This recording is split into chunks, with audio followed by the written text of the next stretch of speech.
Hello friends, welcome to RR blouse design. तो आज हम कॉलर वाले ब्लाउज की कटिंग और स्टिचिंग देखने वाले हैं। तो ये हमारे ब्लाउज का मेन फैब्रिक है और ये हमारा लाइनिंग वाला फैब्रिक है। तो सबसे पहले हम अपने ब्लाउज की कटिंग लाइनिंग वाले फैब्रिक पे करेंगे, उसके बाद हम अपने मेन फैब्रिक पे कटिंग करेंगे। तो ये हमारे ब्लाउज का पूरा मेजरमेंट है, इसी के अकॉर्डिंग हम अपने ब्लाउज की मार्किंग करेंगे। तो सबसे पहले हम ब्लाउज की लेंथ के लिए निशान लगाएंगे। हमारे ब्लाउज की लेंथ 15 इंच है, उसमें हम 1 इंच प्लस करके 16 इंच पे निशान लगाएंगे। आपके ब्लाउज की जितनी भी लेंथ रहेगी उसमें आपको 1 इंच प्लस करके निशान लगा देना है।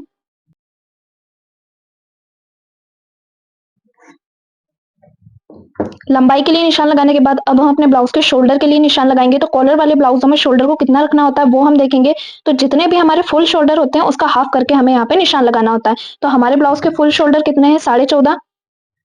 14.5 को हम 2 से डिवाइड कर लेंगे तो हमारा कितना आया? 7.25 इंच, यानी कि जो शोल्डर का निशान है वो 7.25 इंच पे लगेगा। तो यहाँ से आपको शोल्डर के लिए 7.25 इंच पे निशान लगा लेना है। उसके बाद हम अपने आर्म होल के लिए निशान लगाएंगे। तो जितने भी आपने शोल्डर निकाले होंगे उसमें आपको आधा इंच प्लस करके आर्म होल के लिए निशान लगा लेना है। तो हमारे शोल्डर कितने हैं? 7.25 इंच के, उसमें आधा इंच प्लस करके हम 7.75 इंच पे निशान लगाएंगे अपने आर्म होल के लिए। आर्म होल के लिए निशान लगाने के बाद अब जो हमने शोल्डर का निशान लगाया था 7.2 इंच पे, यहाँ पे भी हम 7.2 इंच पे निशान लगा लेंगे और इन दोनों लाइनों को मिला लेंगे। अब हम कॉलर वाला ब्लाउज बना रहे हैं। तो कॉलर वाले ब्लाउज में जो हमारे शोल्डर रहते हैं वो आर्म होल की तरफ 1 इंच पे डाउन होते हैं। तो शोल्डर की तरफ से आपको 1 इंच पे निशान लगा लेना है और इस तरह से आपके शोल्डर को डाउन कर देना है। जब भी आप कॉलर वाला या बॉटनेक ब्लाउज बनाते हैं तो जो उसमें आपके शोल्डर रहते हैं वो आर्म होल की तरफ डाउन होते हैं। अब आर्म होल का निशान लगाने के बाद हम अपने चेस्ट के लिए निशान लगाएंगे। तो हमारे चेस्ट का साइज है 44, उसे हम 4 से डिवाइड करके 11 इंच पे निशान लगाएंगे, प्लस इसमें हम 1.5 इंच का मार्जिन रखेंगे। उसके बाद अपनी वेस्ट के लिए निशान लगा लेंगे। तो हमारी वेस्ट है 40 इंच की, उसे भी हम 4 से डिवाइड करके ये निशान 10 इंच पे लगाएंगे, प्लस इसमें भी हम 1.5 इंच का मार्जिन रखेंगे। अब बैक की साइड में हम यहाँ पे टक्स डालने वाले हैं, तो इस मार्जिन में हम आधा इंच प्लस कर लेंगे और ये निशान हम 2 इंच पे लगाएंगे। अब इन लाइनों को भी हम मिला लेंगे। अब यहाँ से आर्म होल की गहराई देने के लिए मार्किंग करेंगे। तो उसके लिए हमें आर्म होल को 1 इंच डाउन कर देना है और फिर शोल्डर से आर्म होल तक का एक सेंटर निकाल लेना है। तो इसका हम एक सेंटर निकाल लेंगे इंच टेप को रख के। उसके बाद इन दोनों लाइनों को हम मिला लेंगे। मिलाने के बाद अब जो हमने आर्म होल को डाउन किया है वहां से 1.2 इंच पे एक निशान लगाएंगे आर्म होल की गहराई देने के लिए और यहीं से आर्म होल की गोलाई दे देंगे। आर्म होल की गोलाई देने के बाद अब आर्म होल में क्रीज ना आए इसके लिए हम आर्म होल को यहाँ से बैक साइड से 0.3 इंच डाउन कर देंगे इस तरह से और इन दोनों लाइनों को मिला लेंगे। तो इस तरह से आपको पूरे आर्म होल का शेप दे देना है। ये जो हमारे बैक पार्ट की मार्किंग है वो कंप्लीट हो चुकी है। अब बैक पार्ट में नेक का निशान कितने इंच पे लगाना होता है वो हम देखेंगे। तो नेक का निशान आपको कितने इंच पे लेना है उसके लिए, जब हम कॉलर वाला ब्लाउज बनाते हैं तो उसमें जो हमें रेडी शोल्डर चाहिए होते हैं वो 3 इंच के चाहिए होते हैं। आप किसी भी साइज का ब्लाउज बनाए उसमें आपको रेडी शोल्डर 3 इंच के ही रखने हैं। 3 इंच में हम 1 इंच सिलाई मार्जिन ऐड कर देंगे तो ये निशान हमारा 4 इंच पे लगेगा। तो जो हमारे शोल्डर है उसका निशान हमने 4 इंच पे लगा लिया है। तो अभी जितना भी बचा है वो हमारा नेक की मार्किंग होगी। तो हमें नेक की चौड़ाई मिल चुकी है, तो हमारे नेक की चौड़ाई 3 इंच आई है, क्योंकि जो हमारा साइज है वो बड़ा है इसलिए इसमें जो नेक की चौड़ाई आई है वो 3 इंच की आई है। जब भी आप कॉलर वाला ब्लाउज बनाएंगे तो उसमें आपको शोल्डर की मार्किंग इसी तरह से करनी है। अब हम बैक साइड के नेक की कटिंग कर रहे हैं। तो बैक साइड के नेक के लिए हम 1 इंच पे निशान लगाएंगे और इस तरह से यहाँ पे एक बॉक्स बना देंगे। जो हमारा बैक का नेक रहेगा वो ज्यादा डीप नहीं रहेगा। इस तरह से आपको 1 इंच पे मार्किंग करनी है हर साइज के लिए। उसके बाद यहाँ से हम हल्का सा शेप दे देंगे गोलाई में और इसी गोलाई में अपने बैक के नेक को कट कर लेंगे। अब इस पूरे पार्ट की हम कटिंग कर लेंगे।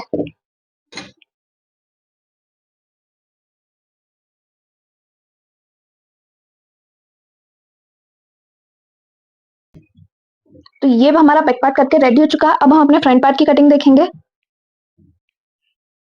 फ्रंट पार्ट की कटिंग करने के लिए हम अपने लाइनिंग वाले फैब्रिक का दूसरा वाला साइड बिछा लेंगे। इसे आपको अच्छे से बिछा लेना है। बिछाने के बाद अब जैसी मार्किंग हमने अपने बैक पार्ट में की थी सेम वैसी मार्किंग आपको कर लेनी है फ्रंट पार्ट में भी। तो सबसे पहले हम अपनी लंबाई के लिए निशान लगा लेंगे जैसे हमने अपने बैक पार्ट में लगाया था। शोल्डर के लिए ये निशान हमने 7.2 इंच पे लगाया था। आर्म होल का निशान हमने 7.75 इंच पे लगाया था। यहाँ से वापस से हम 7.2 इंच पे निशान लगा लेंगे, इन दोनों लाइनों को मिला लेंगे। मिलाने के बाद अपने चेस्ट के लिए निशान लगा लेंगे। तो ये निशान हमने 11 इंच पे लगाया था, प्लस इसमें भी हम 1.5 इंच का मार्जिन रखेंगे और इस लाइन को भी हम मिला लेंगे। मिलाने के बाद शोल्डर को हम 1 इंच डाउन कर देंगे और शोल्डर से आर्म होल तक का एक सेंटर निकाल लेंगे इस तरह से इंच टेप को रखते हुए। और आर्म होल को हम 1 इंच डाउन कर देंगे और सेंटर से डाउन वाली लाइन को मिला देंगे। ये सेम मार्किंग हमने अपने बैक पार्ट में भी की थी। बैक पार्ट में जो हमने गहराई का निशान लगाया था 1.2 इंच पे लगाया था। फ्रंट पार्ट में ये निशान 0.75 इंच पे लगेगा इस तरह से। और आर्म होल को भी हम बैक साइड से 0.3 इंच डाउन कर देंगे। इससे जो हमारे आर्म होल की फिटिंग है वो परफेक्ट आएगी। और इस तरह से गोलाई में हम शेप दे देंगे। तो इस तरह से आपको मार्किंग कर लेनी है। उसके बाद हम अब शोल्डर के लिए निशान लगाएंगे। जैसे हमने बैक पार्ट में शोल्डर का निशान लगाया था 4 इंच पे, और हमारा फ्रंट का नेक आया 3 इंच का। अब फ्रंट में नेक का निशान किस तरह से लगाना है वो हम देखेंगे। तो फ्रंट में हम नेक की गहराई 7 इंच की रखेंगे। तो यहां से हम 7 इंच पे एक निशान लगा लेंगे और एक बॉक्स बना लेंगे। बॉक्स बनाने के बाद अब हम नेक का शेप देंगे, क्योंकि जो हमारा नेक है वो वी रहने वाला है और बाकी के पार्ट में हमारी कॉलर अटैच होगी। तो उसका शेप कैसे देना है वो हम देखेंगे।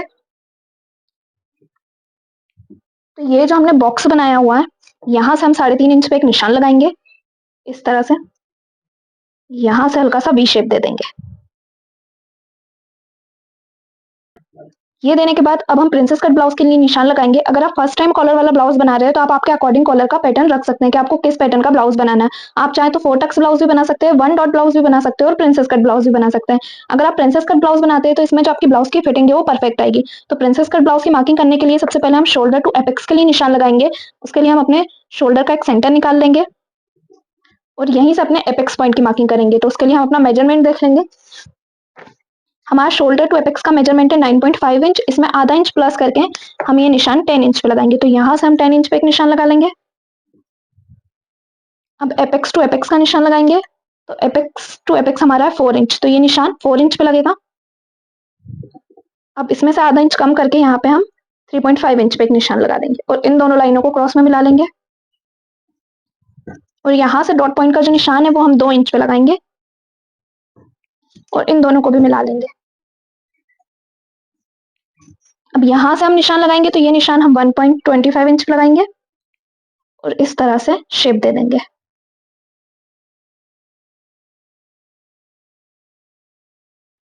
अब यहां से हम आधे इंच पे एक निशान लगाएंगे।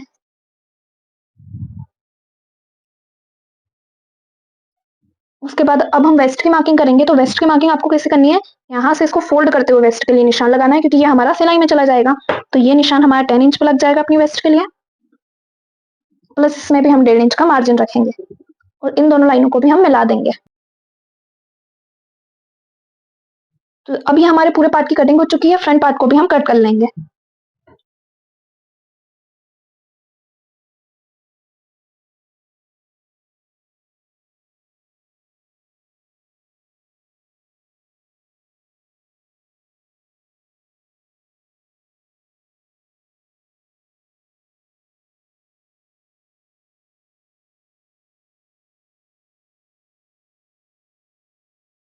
तो ये हमारा फ्रंट पार्ट भी कट के रेडी हो चुका है। आपको क्लियर हुआ कि आपको फ्रंट और बैक पार्ट की कटिंग कैसे करनी होती है। अब इस पूरे पार्ट को हम अपने मेन फैब्रिक पे कट कर लेंगे।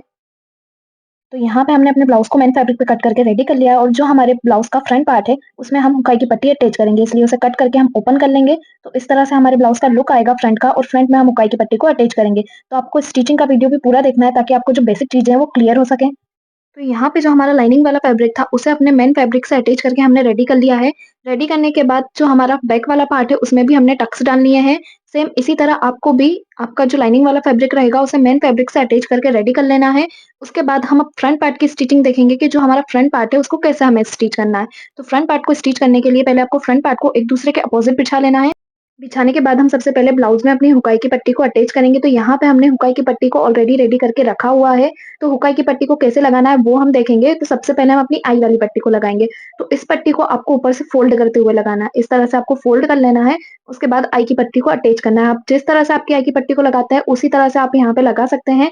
हमने यहाँ पे आई की पट्टी को ऊपर से फोल्ड करते हुए लगाया है, क्योंकि जो हमारे ब्लाउज का नेक है वो वी नेक है। वी नेक में हम यहाँ पे पट्टी लगाने वाले हैं, इसलिए उस पट्टी में बिल्कुल फिनिशिंग आए इसके लिए हमने उकाई की पट्टी को ऊपर से फोल्ड करते हुए लगाया है। सेम दूसरी साइड पे भी हम अपनी हुक वाली पट्टी को लगाएंगे।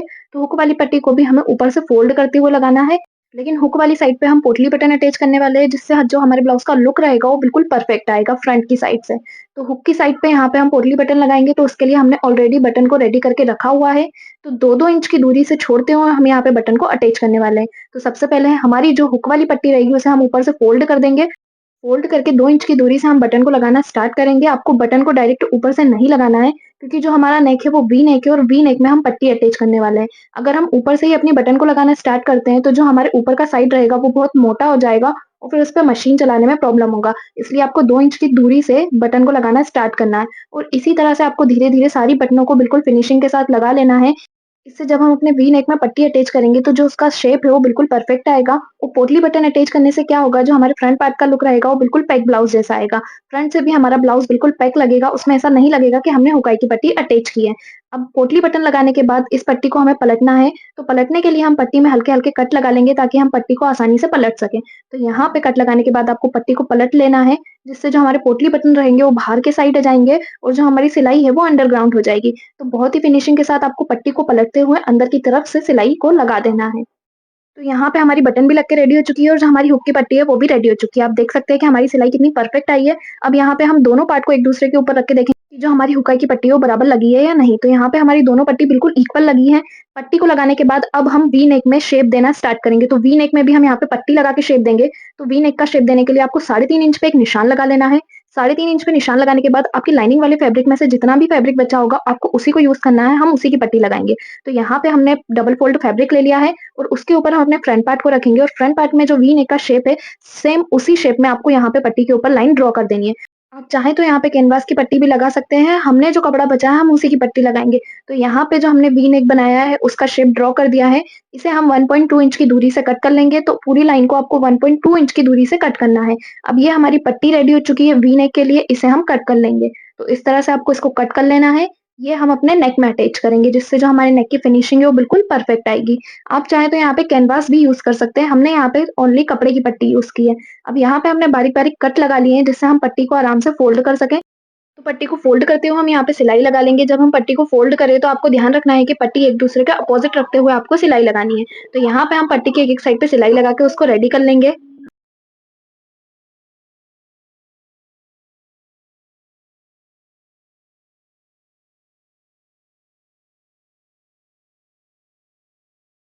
तो यहाँ पे जो हमारी पट्टी है वो सिलाई लगा के हमने रेडी कर ली है। अब इस पट्टी को हम अपने नेक पे अटैच करेंगे। तो यहाँ पे हम अपना फ्रंट पार्ट लेंगे। फ्रंट पार्ट में वी नेक के शेप के लिए जो हमने 3.5 इंच पे निशान लगाया था, वहाँ से हम पट्टी को लगाना स्टार्ट करेंगे। हमने जो नेक के लिए निशान लगाया था, वहाँ से आपको पट्टी को रखते हुए इसको लगाना स्टार्ट करना है। फिर पट्टी को हम नीचे से फ़ोल्ड करेंगे। आपको इसको हुकाई की पट्टी के ऊपर नहीं लगाना है, क्योंकि हुकाई की जो पट्टी थी उसे हमने ऑलरेडी फ़ोल्ड किया हुआ है। उसके बाद पट्टी को पलटने के लिए यहाँ पे हम हल्के-हल्के से कट लगा लेंगे, जिससे जो हमारी पट्टी है वो ईज़िली फ़ोल्ड हो जाएगी। पट्टी को अब हम अंदर की तरफ फ़ोल्ड कर देंगे। ये जो हमने निशान लगाया था सिर्फ़ वहीं तक हमने पट्टी को लगाया है। इससे जो हमारा वी नेक रहेगा वो प्रॉपर शेप में बन के रेडी होगा। उसके बाद इस पट्टी को हम डबल सिलाई से कवर कर देंगे, ताकि हमारी पट्टी पलटे ना। इससे जो हमारी पट्टी की फिनिशिंग रहेगी वो भी बिल्कुल परफेक्ट आएगी। तो यहाँ पे हमने पट्टी को लगा के रेडी कर लिया है। आप देख सकते हैं कि हमारी जो नेक की फिनिशिंग है वो परफेक्ट आएगी। सेम दूसरी साइड भी हम पट्टी को लगा लेंगे, तो यहाँ पे भी हम अपना दूसरा वाला पार्ट लेंगे और इसके लिए भी जो हमने नेक के लिए 3.5 इंच का निशान लगाया था, यहाँ पे भी हम 3.5 इंच पे लगा लेंगे। ये निशान लगाने के बाद अब हम अपनी पट्टी को लगाना स्टार्ट करेंगे, तो पट्टी को आपको आगे की साइड से फ़ोल्ड करते हुए लगाना है। इससे जो आपकी हुकाई की पट्टी रहेगी वो भी बराबर आएगी और जो आपके नेक का शेप रहेगा वो भी प्रॉपर वी शेप में आएगा। पट्टी को लगाने के बाद आपको यहाँ पे भी हल्के-हल्के कट लगा के पट्टी को अंदर की तरफ फ़ोल्ड कर देना है। फ़ोल्ड करके जैसे हमने अपने फर्स्ट वाले पार्ट में डबल सिलाई से पट्टी को लगाया था, सेम इस पार्ट में भी हम डबल सिलाई लगा के पट्टी को लगा लेंगे। तो यहाँ पे हमारी दोनों पार्ट की पट्टी लगा के हमने रेडी कर ली है। अब दोनों पार्ट को एक-दूसरे के ऊपर हम रख के देखेंगे, जो हमारे वी नेक का शेप है वो बिल्कुल परफेक्ट आया है। वी नेक का शेप देने के बाद अब हम प्रिंसेस कट ब्लाउज़ की सिलाई डालेंगे। उसके लिए हम अपना दूसरा पार्ट लेंगे और यहाँ पे इसको भी स्टिच कर देंगे। तो इसे हल्का-सा आपको खींचते हुए स्टिच करना है, ताकि जो आपके दोनों पार्ट रहेंगे वो प्रॉपर बराबर आएँगे। जैसे हमारे यहाँ पे दोनों पार्ट बराबर आए हैं, सेम दूसरी साइड भी हम इसको अटैच कर लेंगे। तो इसको भी आपको इसी तरह से स्टिच कर लेना है।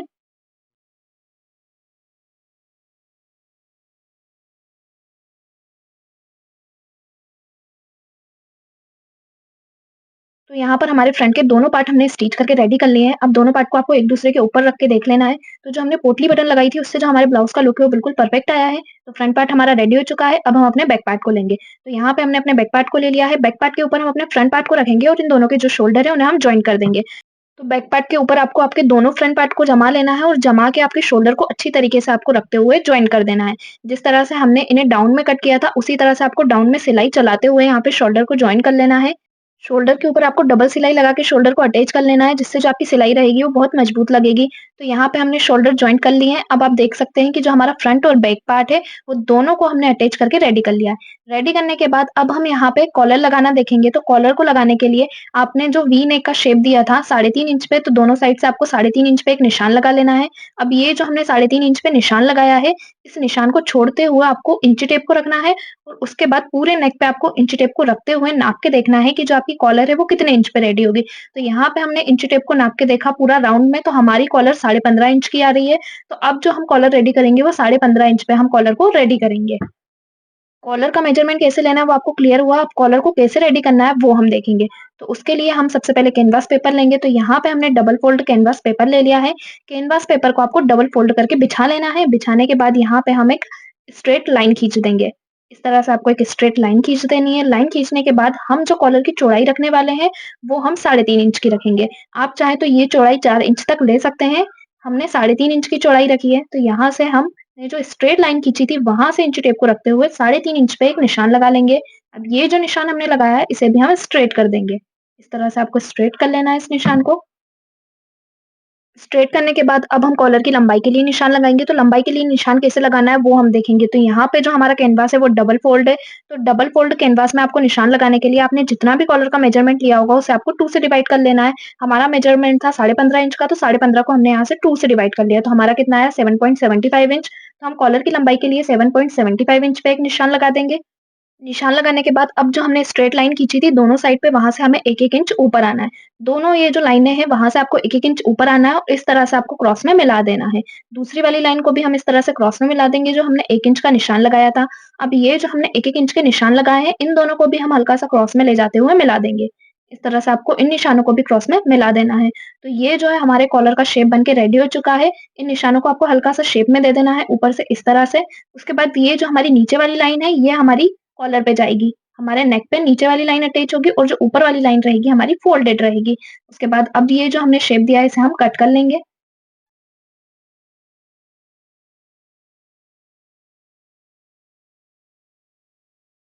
तो ये हमारी कॉलर कट के रेडी हो चुकी है। आपको क्लियर हुआ कि किस तरह से आपको कॉलर को कट करना है।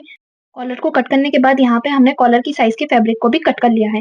कॉलर के फिक्स साइज़ के आपको फैब्रिक कट नहीं करने हैं, आधे-आधे इंच ज़्यादा लेते हुए आपको फैब्रिक को कट करना है। और याद रहे कि आपके दोनों दोनों फैब्रिक रहेंगे वो सेम होने चाहिए, क्योंकि जो हमारी कॉलर है वो कॉट कॉलर है, तो जब हम कॉलर बनाएँगे तो कॉलर को हमें पलटना पड़ेगा, इसलिए आपके दोनों फैब्रिक सेम होने चाहिए। अब जो हमारा कैनवास पेपर है, उसे हम इन दोनों फैब्रिक के ऊपर जमा लेंगे और जमा के जो हमारी ऊपर वाली साइड की कॉलर रहेगी, उसपे हम सिलाई लगा देंगे। तो ऊपर की साइड पे आपको कॉलर पे सिलाई लगाते हुए इसे पैक कर लेना है। जिस तरह से हम सिलाई लगा रहे हैं सेम उसी तरह से आपको सिलाई लगाना है। दोनों फैब्रिक हमारे नीचे रहेंगे और जो हमारा कैनवास पेपर रहेगा वो ऊपर रखते हुए आपको सिलाई लगाना है, ताकि जब हम कैनवास पेपर को पलटेंगे तो जो हमारा कैनवास रहेगा वो बीच में आ जाएगा और दोनों साइड से वो कपड़े से कवर हो जाएगा। तो इस तरह से आपको बिल्कुल फिनिशिंग के साथ सिलाई लगाते हुए आपकी कॉलर के ऊपर वाले साइड को कवर कर लेना है।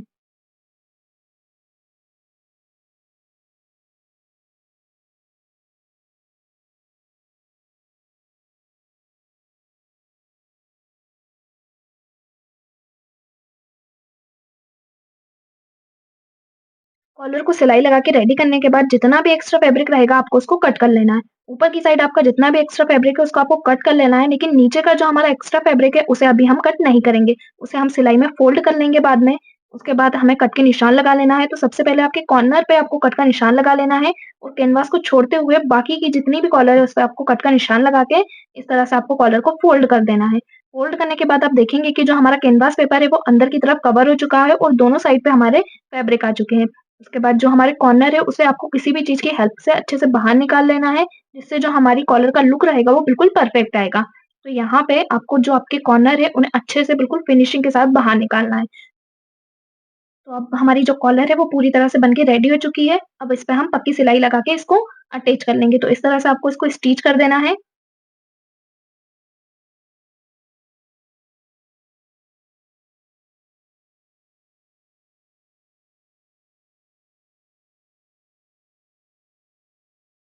तो यहाँ पे प्रॉपर फिनिशिंग के साथ बन के हमारी जो कॉलर है वो रेडी हो चुकी है। अब उसके बाद हम नीचे की साइड से इसे फ़ोल्ड करना देख लेंगे, तो नीचे की साइड से आपको एक साइड का कपड़ा लेते हुए उसे कैनवास के ऊपर फ़ोल्ड कर देना है। दोनों साइड के कपड़े को आपको नहीं लेना है, सिर्फ़ एक साइड का कपड़ा लेना है और उसे जो आपका कैनवास पेपर है उसके ऊपर आपको फ़ोल्ड कर देना है। यहाँ पे बिल्कुल बारीक सिलाई चलाते हुए आपको इसको फ़ोल्ड कर लेना है। तो यहाँ पे जो हमारे एक साइड थी कपड़े की उसे हमने फ़ोल्ड कर लिया है। फ़ोल्ड करने के बाद अब ये जो हमारी दूसरी वाली साइड है उसका जितना भी एक्स्ट्रा फैब्रिक है उसे हम कट कर लेंगे। तो यहाँ पे जो हमारी कॉलर है वो बिल्कुल बराबर तरीके से बन के रेडी हो चुकी है। अब इसे हम अपने नेक पे अटैच करेंगे। तो नेक पे किस तरह से अटैच करना है वो हम देखेंगे। तो जब हम कॉलर को अटैच करेंगे तो जो साइड हमने फ़ोल्ड नहीं की है पहले उस साइड को हम अपने नेक पे अटैच करेंगे। तो यहाँ पे हम अपना ब्लाउज़ ले लेंगे। ब्लाउज़ को लेने के बाद हम अपनी कॉलर को 3.5 इंच का जो हमने निशान लगाया था उसे छोड़ते हुए वहाँ से नाप के देखेंगे। तो इस तरह से आपको नाप के देख लेना है कि हमारी कॉलर बिल्कुल बराबर आ रही है या नहीं आ रही है। तो हम यहाँ पे नाप के देखेंगे तो जो हमारी कॉलर है बिल्कुल परफेक्ट आ रही है। उसके बाद आपको क्या करना है कि जो हमारा बैक वाला नेक है उसका एक सेंटर निकालना है। सिर्फ़ हम बैक वाले नेक का सेंटर निकालेंगे। तो बैक के नेक का सेंटर निकालने के लिए आपके जो शोल्डर रहेंगे, उनको इक्वली रखते हुए जो हमारे बैक के नेक का सेंटर रहेगा, वहाँ पे एक कट लगा लेना है इस तरह से। तो यहाँ पे हमने जो हमारे बैक का नेक है, वहाँ पे कट लगा लिया है। उसके बाद सेम चीज़ हम अपनी कॉलर में भी करेंगे। कॉलर का जो हमारा बिना फ़ोल्डेड वाला साइड है, वहाँ पे भी हम उसको इक्वल रखते हुए कट का निशान लगा लेंगे। अब ये जो हमने दोनों पे कट के निशान लगाए हैं, इन दोनों कट के निशानों को एक के ऊपर एक रखते हुए हम अटैच करेंगे। इससे जो हमारी कॉलर रहेगी, वो दोनों साइड बिल्कुल बराबर आएगी। तो आपको इस तरह से रख लेना है। जिस साइड को हमने फ़ोल्ड नहीं किया था, उस वाली साइड को आपको आपके नेक के ऊपर रखना है। तो जो हमने नेक पे कट लगाया था, उस नेक को जो हमने कॉलर पे कट लगाया था, उसके ऊपर रखना है। इस तरह से रखते हुए पहले आपको एक साइड सिलाई लगानी है, उसके बाद हम दूसरी साइड सिलाई लगाएँगे। तो इस तरह से आपको कॉलर को बिल्कुल जमाते हुए सिलाई को लगा देना है। सिलाई लगाने के बाद अब आप देखेंगे कि जो हमने 3.5 इंच का निशान लगाया था, तो हमारी कॉलर वहीं तक बन के बिल्कुल फिक्स रेडी हुई है। इस तरह से। तो हमने सेंटर से लगाना स्टार्ट किया था, अब दूसरी साइड वापस से हम सेंटर से सिलाई लगाना स्टार्ट करेंगे। तो अब दूसरी साइड भी हम इसी तरह से सिलाई लगाएँगे। वापस से हम सेंटर को रखते हुए इस तरह से सेंटर पे रखेंगे और यहीं से अपनी कॉलर को लगाना स्टार्ट करेंगे। तो अगर आप भी इस तरह से आपके ब्लाउज़ में कॉलर को अटैच करते हो, तो जो आपके कॉलर की फिनिशिंग है और जो फिटिंग है, वो दोनों प्रॉपर आके बैठेगी आपके नेक पे। तो आपको क्लियर हुआ कि किस तरह से कॉलर को लगाना होता है। तो इस तरह से आपको दूसरी साइड भी कॉलर को लगा देना है।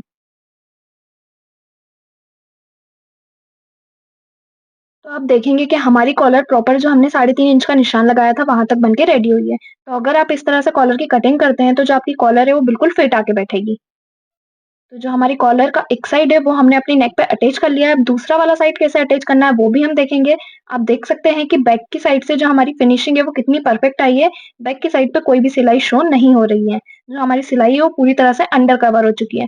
उसके बाद अब हम दूसरी साइड से सिलाई लगाना स्टार्ट करेंगे। उससे पहले आपने जो कॉलर अटैच की है वहाँ पे आपको हल्के-हल्के से कट के निशान लगा लेना है। क्योंकि जब हम कॉलर अटैच करते हैं तो वहाँ पे हल्के-हल्के से सल आते हैं। तो इस तरह से अगर आप कट के निशान लगा लेंगे तो जो कॉलर में सल आता है वो नहीं आएगा। और शोल्डर की साइड से भी आपकी जो कॉलर रहेगी वो फ़ोल्ड नहीं होगी।